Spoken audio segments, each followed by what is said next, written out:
नमस्कार, मैं हूं अभिषेक शुक्ल और आप देख रहे हैं हमारा खास कार्यक्रम गाइड। 10वीं और 12वीं के बाद साइंस और मैथ्स के विद्यार्थी जुट जाते हैं इंजीनियरिंग परीक्षाओं की तैयारी में। देश के सभी आईआईटीज, एनआईटीज और राज्यों के इंजीनियरिंग कॉलेजों में प्रवेश के लिए ऑल इंडिया लेवल पर जेईई यानी ज्वाइंट एंट्रेंस एग्जाम होता है, जिसमें सफलता के लिए हम आपको कुछ टिप्स देंगे। लेकिन उससे पहले एक रिपोर्ट देख लेते हैं। तो इस पर छात्रों के मार्गदर्शन के लिए हमारे साथ मौजूद हैं इनफाइनाइट कोचिंग इंस्टीट्यूट के मैनेजिंग डायरेक्टर सुदीप्त चतुर्वेदी जी। सुदीप जी, बहुत बहुत स्वागत है आपका शो में हमारे। नमस्कार। छात्रों की अगर हम बात करें, तैयारी को लेकर एक सपना होता है आईआईटी में पास करना या जेईई को क्लियर करना, किस तरीके का सिलेबस होता है, किस तरीके की शुरुआत करनी चाहिए, ये एक बड़ा कंफ्यूजन उनके दिमाग में होता है। तो कैसा सिलेबस होता है, कैसी तैयारियों की शुरुआत करें? मैं आपको धन्यवाद देता हूं कि मैं यहां उपस्थित हूं आपके सामने। देखिए, सबसे पहले तो मैं बताना चाहता हूं कि आईआईटी एक डिफरेंट काइंड ऑफ एग्जाम है, डिफिकल्ट एग्जाम नहीं है। या एनआईटीज जो भी है जिसके लिए बच्चे मेंस और एडवांस देते हैं, तो एक डिफरेंट काइंड ऑफ एग्जाम है, डिफिकल्ट नहीं है। तो उसके लिए प्रिपरेशन भी डिफरेंट तरीके की होनी चाहिए। जैसे कि हार्ड वर्क जरूरी नहीं है, स्मार्ट वर्क जरूरी है। इसका क्या मतलब हुआ कि जैसे आप एक पेज का सोल्यूशन है, अगर आप उस एक पेज के सोल्यूशन को देखोगे तो क्वेश्चन कठिन दिखेगा, लेकिन वही क्वेश्चन अगर एक लाइन में सॉल्व कर दिया जाए तो वो बहुत आसान क्वेश्चन दिखेगा। आईआईटी यही कर रहा है। जैसे अभी इस साल 25 मई को जो एग्जाम हुआ था पेपर 1 में, आप देखेंगे एक क्वेश्चन आया था रोटेशन के ऊपर। तो उसमें एक स्टिक था, छड़ी थी, दीवार पे लगी हुई थी और जमीन पे लगी हुई थी, और उसमें उसके थीटा के बारे में निकालना था कि कितने थीटा पे वो मिनिमम थीटा पे स्लिप कर सकती है। तो मिनिमम थीटा निकालना जब तक वो स्लिप न करे, ऐसा वो क्वेश्चन था। तो उस क्वेश्चन का सोल्यूशन अगर आप नॉर्मल मेथड से करेंगे तो उसका सोल्यूशन करीब 1 पेज का सोल्यूशन है। लेकिन अगर आपका अप्रोच सही है तो 2 लाइन में क्वेश्चन सॉल्व हो सकता है। तो जो राइट गाइडेंस है, अच्छा, वो 2 लाइन का सोल्यूशन जब बच्चा सीखेगा तो उसका मोटिवेशन लेवल हाई होगा, कॉन्फिडेंस बढ़ेगा कि नहीं, वो आईआईटी का क्वेश्चन सॉल्व कर सकता है। तो दैट एक्चुअली हेल्प्स कि उसके जो मेंटल लेवल है, जो उसका कॉन्फिडेंस लेवल है, उसको इंक्रीज करने में बहुत हेल्प करता है। So it's all about preparing in a different way rather then in a difficult way. बिल्कुल सुदीप जी, मतलब कहने का मतलब है हल करने का सवालों को तरीका डिफरेंट तरीके से बताते हैं, शॉर्टकट मेथड्स वहां पर सिखाया जाता है। जी हाँ सर, तो बिल्कुल। उसके अलावा क्या सभी विषयों पर पर्याप्त पकड़ होनी चाहिए या किसी खास पर नहीं जो होता है? मैं इस पर कहना चाहूंगा कि सभी विषयों पर पकड़ बहुत जरूरी है, क्योंकि ऐसा नहीं कि आप फिजिक्स में बहुत अच्छा करेंगे और मैथ्स में तो उसमें हर चीज में कट ऑफ है, हर एक सब्जेक्ट में कट ऑफ होता है, जिसको क्लियर करना बहुत जरूरी है। तो पकड़ तो तीनों विषयों में बहुत जरूरी है। कोई खास सब्जेक्ट आपका अच्छा हो सकता है, जिसका आपका चहेता सब्जेक्ट हो सकता है, जिसमें आप बाकी सब्जेक्ट की तुलना में थोड़ा अच्छा कर सकते हैं। बट ऐसी बहुत बड़ी गलतफहमी है कि अगर आप एक सब्जेक्ट को बहुत अच्छा कर लें, 2 को और तीसरे को छोड़ दें तो आप सेलेक्ट हो जाएंगे, ये गलतफहमी है। तो मेरा इस सजेशन एडवाइस है स्टूडेंट्स को कि वो तीनों सब्जेक्ट को बहुत अच्छे से पढ़ाई करें, क्योंकि तीनों इक्वल वेटेज है तीनों सब्जेक्ट्स का। बिल्कुल। आमतौर पर स्टूडेंट्स के दिमाग में ये बात होता है मैथ्स फिजिक्स को ज्यादा पढ़ ले और अच्छे उसमें स्कोर कर ले, लेकिन जो केमिस्ट्री होती है उसको कहीं ना कहीं पीछे छोड़ जाते हैं। लेकिन ऐसा कहा जाता है कि रिमार्क अगर बढ़ाना है तो केमिस्ट्री पर भी उतना बराबर से ध्यान देना होता है। इसके लिए क्या सजेशन देते हैं आप? जैसे मैं मेरा पर्सनल एक्सपीरियंस में बताता हूँ। जैसे जो बच्चा फिजिक्स और मैथ्स पढ़ता है वो केमिस्ट्री छोड़ देता है। अब फिजिक्स वजह बड़ा अलग टाइप का सब्जेक्ट है, उसमें विजुअलाइजेशन भी चाहिए, आपका जो कहते हैं मैथ्स भी अच्छी होनी चाहिए, ज्योमेट्री भी अच्छी होनी चाहिए। जैसे कोई पर्टिकुलर क्वेश्चन को लेकर मैं बताता हूँ आपको। जैसे वो जो क्वेश्चन आया था वो मैं जिक्र कर रहा था 25 तारीख को जो एग्जाम हुआ था, कि वो जो स्टिक दीवार से लगी हुई है और जमीन से लगी हुई है, और आप देखिए ना प्रैक्टिकल लाइफ में आपको बताऊंगा तो आप समझोगे हाँ कि जैसे दीवार लगी हुई है, ऐसे दीवार से स्टिक लगी हुई है और थीटा, जैसे जैसे आपको पता है कि ये मैं कम करता जाऊंगा तो एक मौका ऐसा आएगा जब ये बिल्कुल स्लिप हो जाएगी स्टिक दीवार से। तो अब ये क्वेश्चन विजुअलाइजेशन वाला प्रैक्टिकल लाइफ में भी आप देख सकते हो और सॉल्व करते समय देख सकते हो। तो मिनिमम थीटा उसमें निकालना था, जिस थीटा पे जब तक वो स्लिप नहीं करेगा उसके बाद वो तुरंत स्लिप कर जाएगा। अब ये क्वेश्चन है, अब इस क्वेश्चन को विजुअलाइज करने में बड़ा मजा आता है, फिर इसमें थोड़ा सा मैथ्स का इनपुट चाहिए। तो क्या होता है बच्चों के साथ कि एक तरह का उनका मेंटल लेवल ऐसा हो जाता है कि जब विजुअलाइज करते हैं और जो मैथ्स अप्लाई करते हैं तो उनका माइंड फ्रेम जो एक्सपैंड हो जाता है। अब इस तरह की चीजों में उनको मजा आने लगता है, हर चीज में रीजनिंग ढूंढते हैं, हर चीज में मैथमेटिक्स से अप्लाई करके सॉल्व करना चाहते हैं। केमिस्ट्री थोड़ा सा डिफरेंट पहलू हो जाता है, उसमें एक अलग तरह की प्रिपरेशन चाहिए। मैं नहीं कह रहा हूं केमिस्ट्री इन दोनों सब्जेक्ट से खराब है अलग वो है, खराब नहीं है अलग जरूर है, उसमें एक अलग तरह का अप्रोच चाहिए। तो मैं बस बच्चों से को ही कहना चाहूंगा, उनको ही सलाह दूंगा, एडवाइस दूंगा कि प्लीज मेरी रिक्वेस्ट है, मेरा पर्सनल एक्सपीरियंस है कि जो बच्चे मैथ्स और फिजिक्स में बहुत ध्यान देते हैं और केमिस्ट्री में नजरअंदाज करते हैं, उनके लिए बहुत घातक सिद्ध हो सकता है। केमिस्ट्री स्कोरिंग भी बहुत है, प्लस उसको अगर आप वेटेज देंगे तो फिजिक्स और मैथ्स के साथ कहते हैं सोने पे सुहागा हो जाएगा, और आप केमिस्ट्री को भी उतनी वैल्यू दीजिए। कि मेरा रिक्वेस्ट है आपकी तरफ से कि प्लीज केमिस्ट्री को भी वेटेज दें, अगर आप मैथ्स फिजिक्स को वेटेज दे रहे हैं तो। बिल्कुल, तो मैथ्स फिजिक्स के साथ केमिस्ट्री को भी बाकायदा ध्यान दें, और केमिस्ट्री अच्छे मार्क्स आपको ला सकता है, स्कोर यहां पर कर सकता है, उसको बिल्कुल किसी तरीके से इग्नोर न करें। सुदीप्त जी लगातार हमारे साथ बने हुए, छोटे से ब्रेक ले रुक रहे हैं, जल्द हाजिर होते हैं।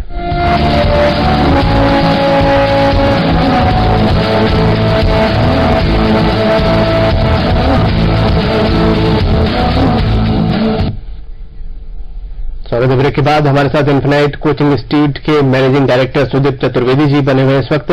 सुदीप जी, हमने बात की कि किस किस सब्जेक्ट पर ध्यान देना चाहिए, लेकिन उसके लिए स्टडी मटेरियल क्या हो, क्वेश्चन के सैंपल्स किस प्रकार हो, किस प्रकार के नोट्स हो, ये कैसे प्रिपेयर हो?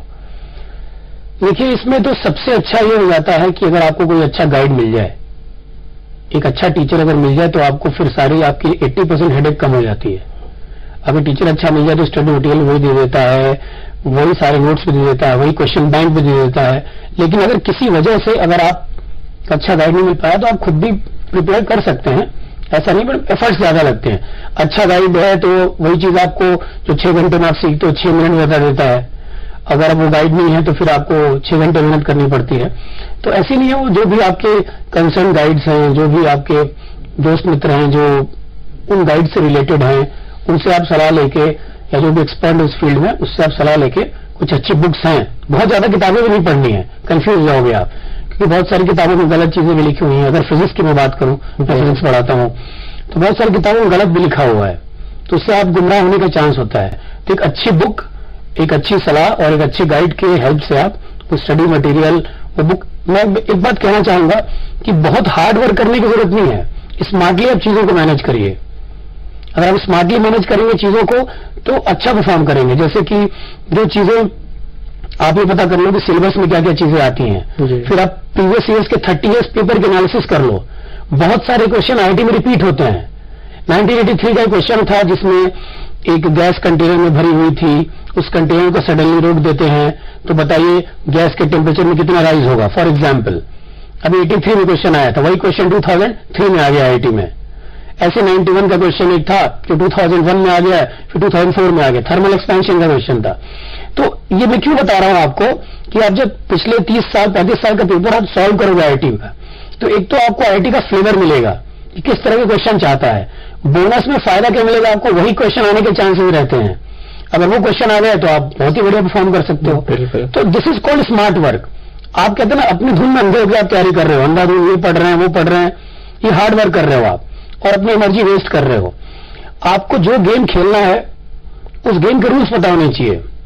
अब आप फुटबॉल के मैच में जाके बॉल को हाथ से पकड़ लिया, आपने कैच कर लिया तो पेनल्टी मिल जाएगी या फाउल हो जाएगा। रूल्स पता होने चाहिए गेम के। वन ऑफ द रूल्स मैंने बताया आपको कि you should know the type of questions asked. वो कहां से पता चलेंगे, प्रीवियस ईयर्स आईआईटी के पेपर से पता चलेंगे।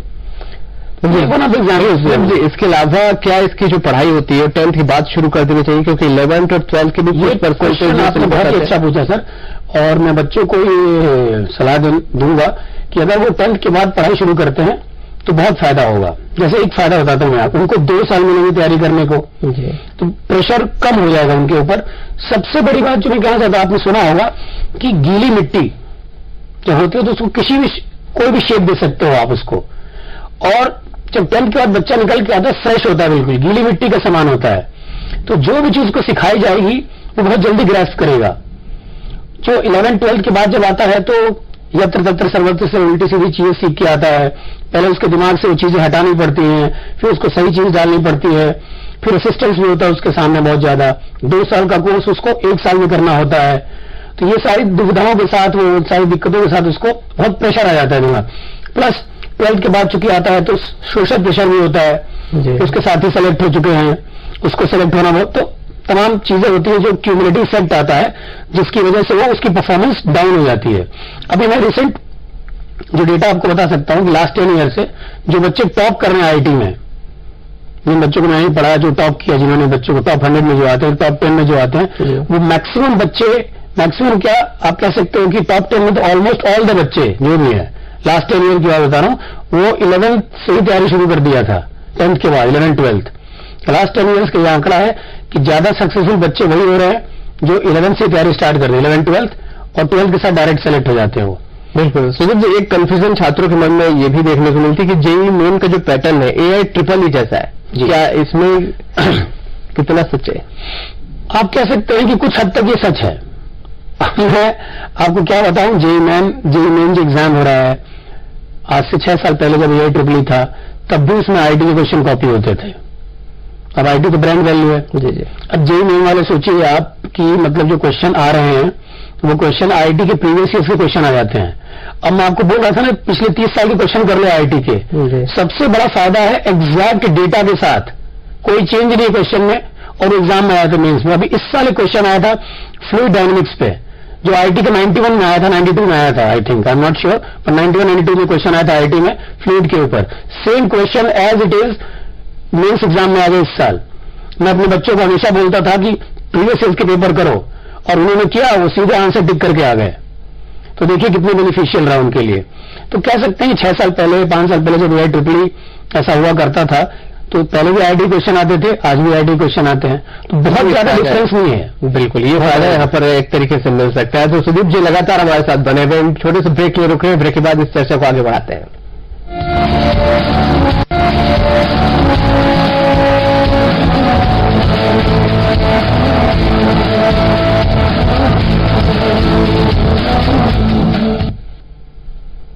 ब्रेक के बाद स्वागत है आपका हमारे साथ। इन्फिनाइट कोचिंग इंस्टीट्यूट के मैनेजिंग डायरेक्टर सुदीप्त चतुर्वेदी जी हमारे साथ मौजूद है। सुदीप जी, चर्चा हम यहाँ पर कर रहे थे, अगर जेईई में एडवांस की अगर हम बात कर ले, एडवांस को लेकर कहा जाता है कि कोई भी गाइड करने में ये पॉसिबल नहीं हो पाता है कि किस प्रकार का टॉपिक आएगा या कैसे सिलेबस होंगे। इसमें मैं थोड़ा सहमत हूं आपकी बात से, क्योंकि मैं बहुत ज्यादा तो नहीं बोलूंगा इस विषय में डेटा के साथ, क्योंकि आईटी का सवाल है और बहुत सारी उच्च कोटि के संस्थान है। लेकिन मैं बच्चों को जो भी मैं बताता हूं या बहुत सारे टीचर वो बताते हैं, 20 to 30% पेपर जो भी हम बताते हैं उनको गाइड करते हैं वो आईटी में आ जाता है। ठीक है, एग्जैक्ट क्वेश्चन नहीं आते हैं, लेकिन ये जरूर है कि ऑलमोस्ट 80% to 90% मैच करते हुए क्वेश्चंस आ जाते हैं। तो देखिए, मेरा कहने का मतलब क्या है कि आईटी बड़ा प्रेस्टिजियस है, वर्ल्ड में उसकी रैंकिंग है, बहुत अच्छे लेवल के क्वेश्चंस बनाता है, लेकिन क्वेश्चन तो फिजिक्स केमिस्ट्री मैथ्स से बनाता होगा ना। अगर आप सही डायरेक्शन में, सही अप्रोच के साथ और सही तरह के क्वेश्चंस को आपने हैंडल कर लिया, तो आईटी के क्वेश्चंस भी प्रेडिक्टेबल हैं। ठीक है, आपको 1000 क्वेश्चन गेस करने पड़ेंगे, तब इसमें से 10 क्वेश्चन आएंगे, लेकिन आ तो रहे हो गेस करने पे। AI-EEE में चलिए आपने 100 गेस किए, 20 आ गए, लेकिन आईटी में भी क्वेश्चंस प्रेडिक्टेबल हैं अगर आपने बहुत अच्छे से सही डायरेक्शन में वही मैंने आपसे बोला ना, आईटी का फ्लेवर अगर आप समझ गए। जैसे मैं आईटी हूं तो मुझे पता है कि किस तरह का फ्लेवर वहां के प्रोफेसर चाहते हैं, किस तरह की चीजें चाहते हैं, किस तरह का थॉट प्रोसेस वो डेवलप कराना चाहते हैं। तो वो हेल्प मुझे मिलती है अपने बच्चों को गाइड करने में।